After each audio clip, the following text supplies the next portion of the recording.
Assalamualaikum warahmatullahi wabarakatuh. Alhamdulillah wa kafa wa usalli wa usallimu ala sayyidina Muhammadin al-Mustafa wa ala alihi wa ashabihi ahli sidqi wal wafa. Asyhadu an la ilaha illallah wahdahu la syarika lah wa asyhadu anna Muhammadan abduhu wa rasuluh. Allahumma shalli ala sayyidina Muhammad wa ala ali sayyidina Muhammad. Pemirsa yang dirahmati Allah Subhanahu wa taala, sahabat-sahabat Asfadiyah, sahabat-sahabat Ahlus Sunnah wal Jamaah, sahabat-sahabat Nahdlatul Ulama dimanapun Anda berada, mudah-mudahan Anda selalu dalam lindungan Allah Subhanahu wa taala, dimudahkan segala urusannya, mudah-mudahan segala aktivitas kita diberikan kelancaran oleh Allah Subhanahu wa taala. Amin ya rabbal alamin. Alhamdulillah, pada kesempatan yang sangat berbahagia ini kita bisa bertemu dalam kajian kita. Insya Allah mudah-mudahan kajian kita mendapatkan ridho dari Allah Subhanahu wa taala. Amin ya rabbal alamin. Pada kesempatan yang sangat berbahagia ini kita akan membahas tentang munculnya kelompok Khawarij modern atau yang kita sebut dengan Neo Khawarij. Kelompok yang menyempal dari ajaran Islam, di mana kelompok ini adalah kelompok minoritas. Dan kelompok ini adalah kelompok yang sangat ekstrim, kelompok yang sangat radikal. Kelompok takfiri, ya. Mereka gampang untuk mengkafirkan sesama umat Islam. Tabdi'i, yaitu gampang untuk menuduh bid'ah kepada sesama umat Islam yang lainnya, hanya karena perbedaan pendapat, hanya karena perbedaan referensi ulamanya, sehingga mereka tuduh sebagai ahli bid'ah. Nah, ini sering muncul di antara kita, di tengah-tengah kita ini banyak sekali suka menuduh bid'ah, menuduh sesat dan sebagainya kepada sesama umat Islam. Padahal mereka ini adalah kelompok yang sangat minim referensinya, sangat sedikit sekali referensinya. Ya, ulama yang menjadi panutan mereka ini tidak ada, hanya secuil saja. Tapi karena sedikit ilmu yang mereka miliki, sehingga secara serampangan menuduh umat Islam yang di luar dari kelompok mereka ini mereka tuduh sebagai sesat, ahli bid'ah, kafir dan sebagainya. Kelompok Neo Khawarij atau Khawarij modern, Khawarij gaya baru ini apa yang kita sebut sebagai kelompok Salafi Wahabi. Faktanya adalah Wahabi, tapi mereka mengaku sebagai Salafi. Kenapa mereka suka mengaku sebagai Salafi dan paling tidak suka disebut Wahabi? Karena mereka tahu mereka ingin menutup kebohongan jejak kelam mereka sejak zaman dahulu. Nah, sehingga mereka mengaku sebagai Salafi. Mereka akan marah jika dikatakan sebagai Wahabi. Padahal kita tahu secara maknawi Wahabi ini sebenarnya dari bahasa Arab itu kan. Tapi mereka merasa risih, mereka takut kejahatan mereka di masa lalu, munculnya mereka, golongan mereka ini akan diketahui oleh umat Islam.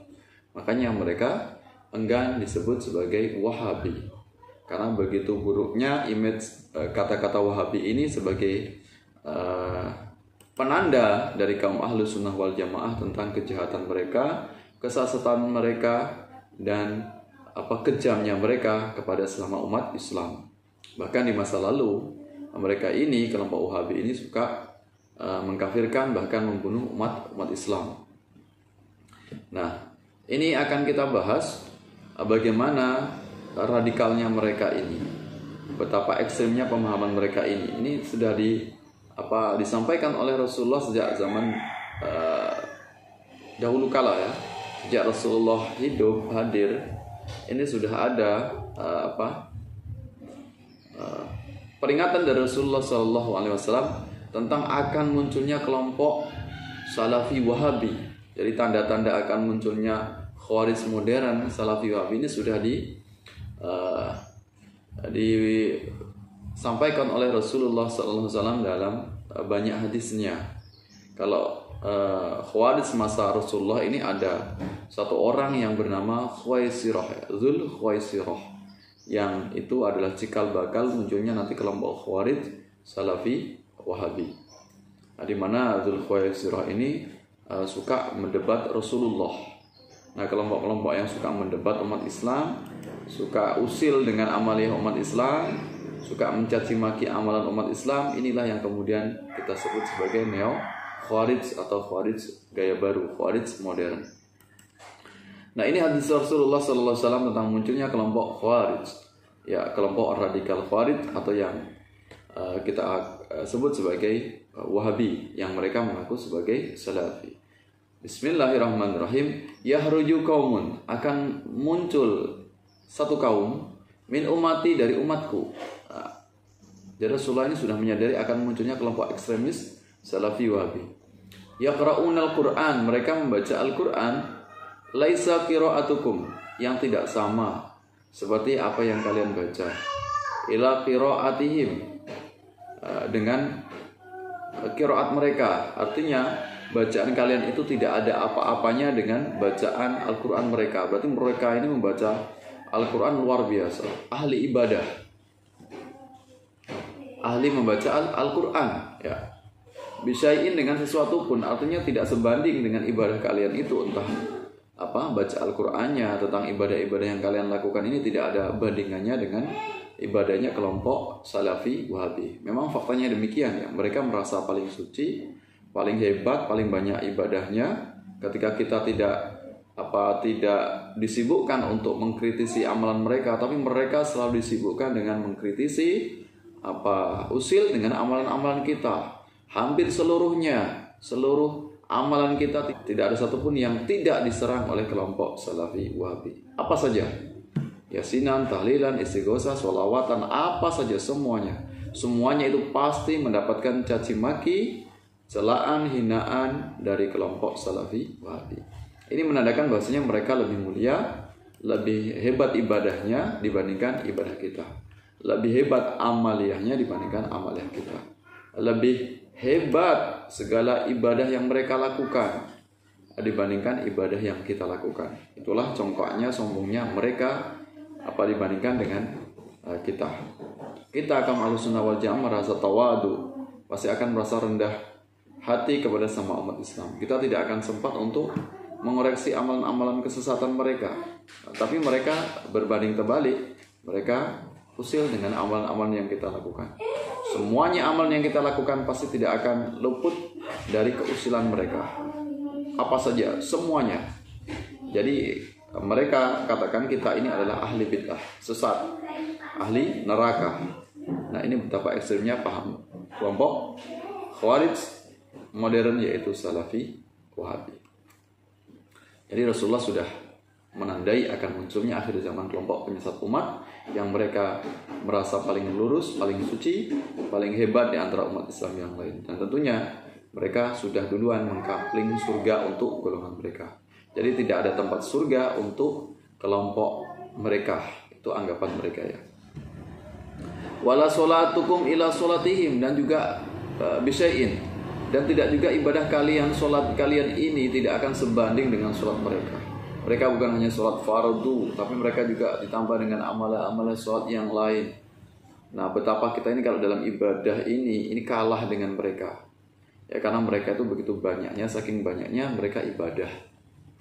Nah, tapi ibadah yang mereka lakukan ini tidak memasuk dalam hatinya, ke dalam qalbunya, tidak membentuk perilaku yang baik, tidak membentuk akhlak yang baik. Bacaan yang mereka lakukan, Al-Quran yang mereka baca ini tidak masuk ke dalam kerongkongan mereka, hanya di lidahnya saja. Kenapa? Karena lidahnya akhirnya digunakan untuk mengumpat, mencela umat Islam yang berbeda. Jadi imbang, mulutnya untuk membaca Al-Quran, sibuk untuk beribadah, mulutnya sibuk untuk membaca Al-Quran, tapi juga sebaliknya, mulut mereka juga gunakan untuk mencaci maki amaliyah umat Islam yang lainnya, terutama Nahdlatul Ulama ini yang tidak lepas dari serangan-serangan mereka. Amaliyah Aswajah tidak lepas dari hantaman-hantaman kelompok mereka. Nah, ini. Wala sholatukum ila sholatihim bisyai'in wala siyamukum ila siyamihim bisyai'. Termasuk juga puasa kalian. Puasa kalian ini kalah dengan puasa kelompok Salafi Wahabi. Betapa menggebu-gebu mereka puasanya. Nah, ini.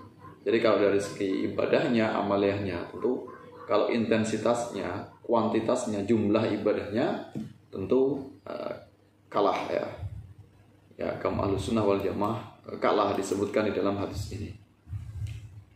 Nah, ini hadis yang diriwayatkan oleh hadis riwayat Muslim ya, nomor 2516. Tapi kemudian mereka ini dikatakan oleh Rasulullah dalam hadis yang lain, hadis riwayat Tirmidzi, ini ternyata mereka bukanlah ahli surga.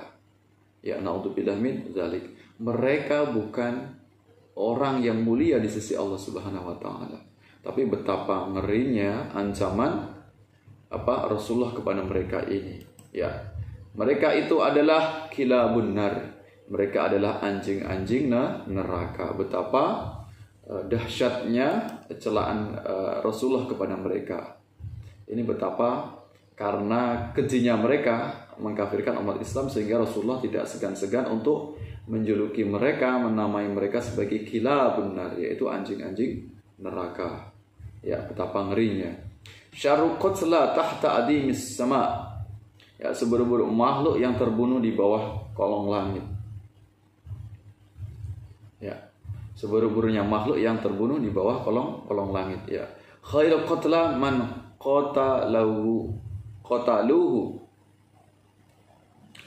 Sedang sebaik-baiknya makhluk yang terbunuh adalah yang dibunuh oleh mereka. Hadis riwayat Tirmidzi. Ini maknanya apa? Maknanya kita harus siap untuk menghadapi mereka. Sampai kemudian kaum Ahlus Sunnah wal Jamaah menangkis membendung kelompok-kelompok sesat mereka ini, paham-paham dogma doktrin mereka, paham ekstremis mereka, kita akan dikatakan oleh Rasulullah sebagai sebaik-baik makhluk. Artinya mati dalam keadaan beriman, mati dalam keadaan mulia ketika kita berani menghadapi kelompok ekstremis neo-Khawarij, yaitu Salafi Wahabi. Maka kita tidak boleh ragu, tidak boleh gentar dengan serangan-serangan yang mereka lakukan, penyesatan-penyesatan yang mereka lakukan kita hadapi dengan keberanian. Insya Allah kita akan menang. Ya, karena mereka ini hanya secuil saja.